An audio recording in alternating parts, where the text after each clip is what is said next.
Hello friends. तो आज हम क्लास 9th एनसीईआरटी मैथ्स के चैप्टर 9 के पहले थ्योरम यानी थ्योरम 9.1 को डिस्कस करने वाले हैं। तो चलिए फटाफट से इस वीडियो को शुरू करते हैं और इस थ्योरम को सॉल्व करते हैं। तो इस थ्योरम को जैसे मैंने आपको इंट्रोडक्शन वीडियो में ही बताया था कि जो मैंने उसमें पॉइंट्स टू रिमेंबर आपको बताए थे कि ये पॉइंट्स आप याद रखिए। वहाँ पर भी मैंने आपको बताया था कि इन्हीं पॉइंट्स को आगे हम थ्योरम में सॉल्व करेंगे थ्योरम्स की तरह। ये सभी थ्योरम्स हैं हमारे। तो वही थ्योरम है। अभी आप जब स्टेटमेंट पढ़ूंगा तो आप कहेंगे सर ये तो आपने हमें पहले ही बताया है, पर अब हम डायरेक्ट तो उसको मान नहीं सकते।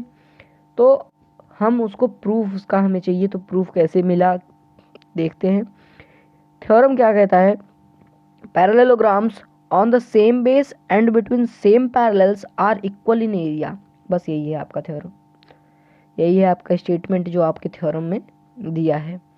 क्या कह रहा है कि दो पैरेललोग्राम होंगे। ये आप यहाँ ए बी सी डी एक पैरेललोग्राम देख लीजिए और एक parallelogram D E F C देख लीजिए या डी सी एफ ई, जो भी आपका मन कहे किधर से भी आप ले सकते हैं। तो वही है ए बी सी डी और डी ई एफ सी, दो पैरेललोग्राम हैं जिनका बेस क्या है, डी सी है, कॉमन है। ये पैरेलल लाइन है। ए एफ किसके पैरेलल है, डी सी के। ये इतना आपको गिवन है। अब आपको ये प्रूफ करना है कि प्रूफ करिए ये A B C D parallelogram का और डी ई एफ सी दोनों का एरिया आपस में इक्वल है।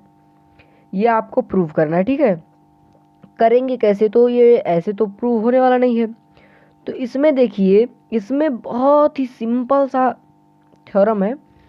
यहाँ पर ये एंगल, ये वाला एंगल इस वाले एंगल के इक्वल होगा कि नहीं, इस वाले एंगल के। Angle A E D angle B F C के इक्वल होगा कि नहीं, होगा। क्यों होगा, कॉरस्पॉन्डिंग एंगल्स है। कैसे हैं, ये हमारा डी ई और सी एफ आपस में पैरेलल है। क्यों, क्योंकि डी ई एफ सी हमारा एक पैरेललोग्राम है और उसके अपोजिट साइड्स आपस में पैरेलल होती हैं। तो उसके हिसाब से ये हमारा कॉरस्पॉन्डिंग एंगल मिल गया, हो गया। चलिए फिर ये हमारा अब ये वाला angle, angle A equal angle B होगा कि नहीं होगा, ये भी होगा, ये भी कॉरस्पॉन्डिंग एंगल है। ए डी और बी सी आपस में पैरेलल है। अब आप सोच रहे होंगे मैं कर क्यों रहा हूँ। तो एक चीज आप ध्यान से देखिए कि अगर यहाँ पर ये जो ट्रायंगल्स बन रहे हैं इन्हें हम आपस में कॉन्ग्रेंट प्रूफ करके और ये वाला एरिया ऐड कर दे दोनों साइड, तो हमारा ए जो है इक्वल प्रूफ हो जाएगा दोनों पैरेललोग्राम्स की एरिया, है ना। तो बस पूरा काम हमको बस ट्रायंगल को कॉन्ग्रेंट प्रूफ करना है। इसके बाद ये A D side B C के इक्वल मिल रही है। अब इसको ज़रा लिख लेते हैं। इसको मैं ले रहा हूँ एंगल 1, ये एंगल 2, ये है आपका एंगल 3 और ये वाला है आपका एंगल 4, ठीक है। ये इतना ध्यान रखिएगा।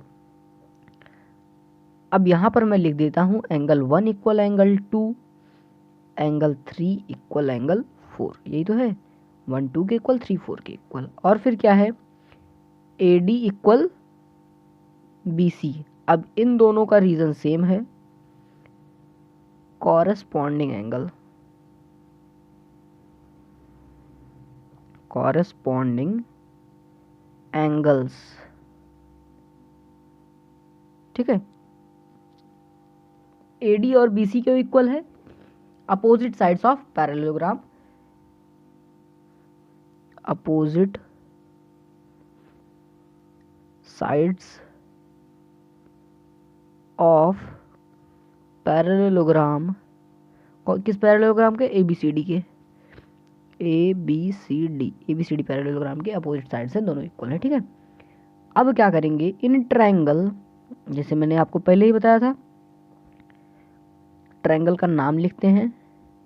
In triangle A D E या डी ए ई लेते हैं, डी डी ए, रुकिए इस तरीके से लेके चलते हैं, ई एक सीक्वेंस में, ठीक है। E A D and triangle कौन सा ट्रायंगल है? बी नहीं, F B C, F B C, F B C. ये मैंने क्यों किया, आपको एक सीक्वेंस मिल जाएगा इससे, ठीक है। अब देखिए यहाँ पर मैंने ई ए डी लिया है, तो एंगल 1 इक्वल एंगल एफ होगा, मतलब एंगल 1 इक्वल एंगल 2 हो जाएगा, ठीक है। तो इसको लिखते हैं एंगल 1 इक्वल एंगल 2। इसको यहाँ पर मैं नंबरिंग कर दूं क्या, या चलिए लिख देता हूँ फ्रॉम एबव, इसको आप लिख सकते हैं फ्रॉम एबव, हमने ऊपर प्रूव किया है from above. Then angle 3 equal angle 4, ये भी from above. Then A D equal B C, ये भी फ्रॉम एबव, ऊपर से लिया गया है, ठीक है। ऐसा मत सोचिएगा कि लिखना नहीं चाह रहा हूँ इसलिए, ये आप ये यहाँ पर आपने एक बार प्रूफ कर दिया ना, तो बार बार आपको प्रूफ करने की कोई ज़रूरत नहीं है, डायरेक्ट लिखिए फ्रॉम एबव या प्रूव्ड एबव। या यहाँ पर आपका एक काम ये भी कर सकते हैं कि ऐसे नंबरिंग कुछ दे दीजिए 1 2 3, तो इसको ऐसे लिख सकते हैं फ्रॉम 1 फ्रॉम 2, ठीक है। बार बार प्रूव करने से कोई फ़ायदा नहीं है। Therefore triangle E A D congruent to triangle F B C किस रूल से हुआ है? By angle angle side rule, इसी रूल से हुआ है ना, एंगल एंगल साइड रूल से। ये आपका ई है, सी मत समझिएगा इसको, नहीं तो आप सी समझने लगे। E triangle E A D congruent to triangle F B C, ठीक है, ये इतना हो गया। अब देयरफॉर हमें पता है कि जब दो ट्रायंगल आपस में कॉन्ग्रेंट होते हैं तो वो उनका एरिया भी आपस में इक्वल होता है। Therefore area of E A D, आप इसको ऐसे अंदर ब्रैकेट के अंदर ट्रायंगल भी करके लिख सकते हैं, वैसे भी लिख सकते हैं, कोई बात वो नहीं है, equal triangle F B C, F B C. Reason आपको यहाँ लिखना पड़ेगा भाई, बिना रीज़न कोई काम नहीं होने वाला। तो क्या लिखेंगे? Congruent figure, congruent figures have equal area, equal area, ठीक है, ये आपका इक्वल हो गया। देन अब क्या करेंगे, यहीं पर अगर हम ये कर दें, मैंने पहले ही बताया था आपको, क्या ऐड कर दें? By adding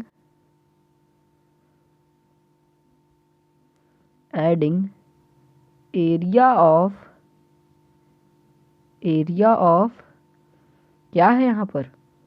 D E B C, D E B C, दोनों साइड ऐड करना है, ठीक है। ऐड करते हैं इसको। अब area of E A D है, इसको लिखते हैं E A D plus area of क्या है?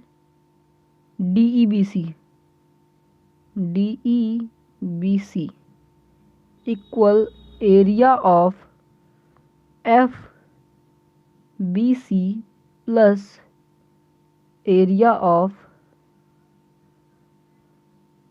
डी ई बी सी, ठीक है। यहाँ तक कोई दिक्कत? कोई दिक्कत हो तो कमेंट सेक्शन में बता दीजिए। यहाँ पर एक बार फिर से मैं एक्सप्लेन कर दे रहा हूँ। यहाँ पर हमने एरिया इक्वल दिखाया, क्यों कैसे हुआ? कॉन्ग्रेंट फिगर्स थे तो उनका एरिया इक्वल होता है।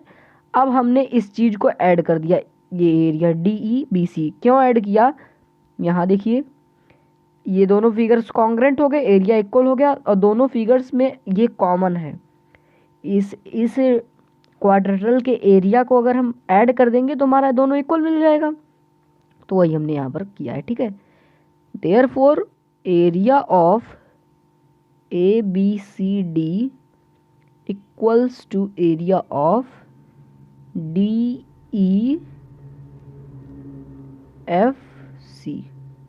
ये आपका आ गया प्रूफ, मिल गया। समझ में आया यहाँ तक? बताइए जल्दी से, समझ में आया यहाँ तक? यहाँ आप देखिए EAD इस वाले को ऐड किया, EAD ये हमारा था, इसमें इसको जोड़ दिया तो ये पूरा मिल गया हमको।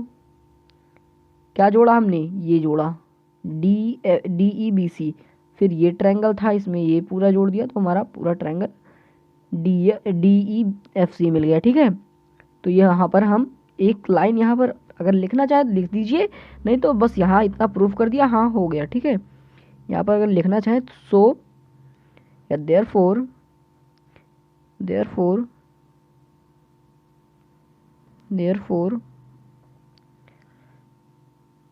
parallelograms ABCD and DEFC having equal areas। बस हो गया। आप यहाँ पर इतना ही करके छोड़ना चाहें कोई बात नहीं, छोड़ दीजिए। इस लाइन को अगर और लिखना चाहें तो इसको लिख देंगे तो भाई टीचर तो एकदम खुश हो जाएगा। ठीक है, तो आज के लिए बस इतना ही। मिलते हैं किसी और नए वीडियो में किसी नए टॉपिक के साथ, तब तक के लिए आप बने रहें हमारे साथ।